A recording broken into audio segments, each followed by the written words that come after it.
नमस्ते, गपशप विद खनक में आप सबका स्वागत है। मैं हूँ खनक खजुला और आप लोग देख रहे हैं गपशप विद खनक। आज हम पिछले एपिसोड की कहानी को आगे बढ़ाएंगे। अभी तक हमने देखा कि कैसे एक बहुत मेहनती किसान जिसका नाम राघव है, वो बहुत कोशिश कर रहा है अपना घर चलाने की और थोड़ी मुश्किलों से जूझ रहा है। फिर जब उसकी बीवी कहती है कि चलिए अभी हम इतना ही कर सकते हैं कि मंदिर चल के भगवान से प्रार्थना करें कि इस बार की फसल जो है वो बहुत अच्छी हो और बिक्री बहुत अच्छी हो। तो अब राघव अपनी बीवी और अपनी जो बच्ची है उसे लेके मंदिर चला जाता है। मंदिर में उसकी बच्ची बहुत इठला के खुश होती है, घंटी बजाती है और बच्चों को आसपास जो है उन्हें देख के मुस्कुराने लगती है। राघव को ये देख के खुशी होती है।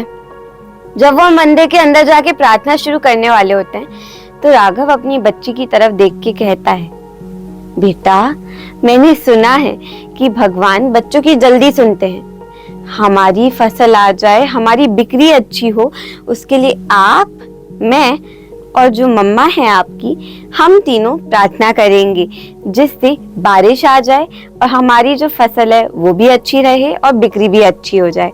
आप पापा मम्मा के साथ प्रार्थना करोगी ना? और इसी प्यारी सी बात के बाद राघव की बच्ची ने हाँ कहा और राघव अपनी आंखों में आंसू छुपाए बैठा था क्योंकि उसकी फसल ढंग से उग नहीं रही थी, उसकी बिक्री नहीं हो रही थी। वो बस चाह रहा था कि बारिश हो जाए जिससे वो अपना घर चला पाए और उसकी रोजी रोटी आ पाए ढंग से। इसके बाद राघव, उसकी पत्नी और उसकी बेटी तीनों प्रार्थना करते हैं और अपने घर की ओर प्रस्थान कर लेते हैं। प्रार्थना के बाद वह घर आके अपना भोजन लेते हैं तीनों और उसके बाद राघव खेती करने जा ही रहा होता है, अपने खेत में जा ही रहा होता है कि उसकी बेटी उसे रोक के बोलती है, पापा आप कहाँ जा रहे हो? तो राघव बोलता है कि बच्चा मैं तो खेत में जा रहा हूँ खेती करने।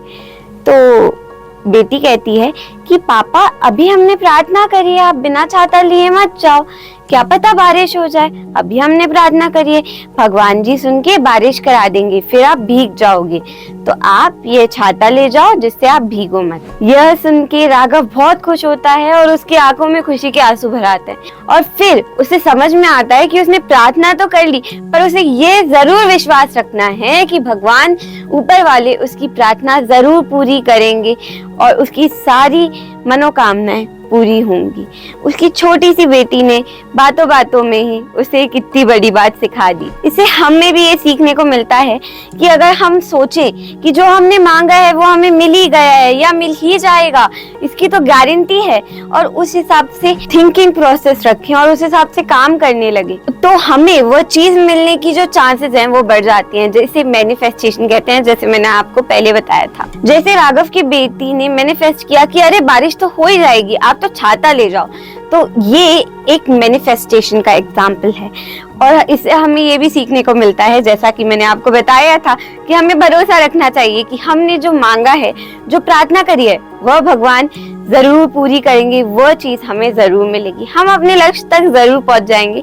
बस उसके लिए मेहनत करनी है, लगन से काम करना है और खुद पर और भगवान पर और सब चीजों पर भरोसा रख के आगे बढ़ते जाना है। और जैसा कि भगवत गीता में लिखा है और श्री कृष्ण भगवान जी ने भी अर्जुन को कहा है कि कर्म करते रहो, फल की चिंता ना करो।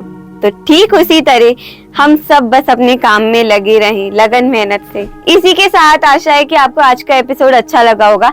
मुझे कमेंट्स में लिख के जरूर बताइएगा कि आज की यह खूबसूरत कहानी आपको कैसी लगी। आज के लिए बस इतना ही। मैं मिलती हूँ आपसे अगले हफ्ते, तब तक के लिए मुस्कुराते रहें। This will be the conclusion of our today's discussion.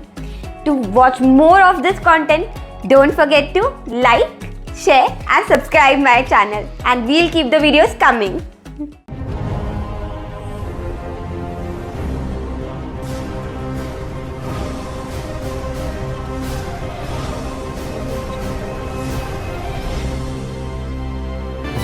A KH production.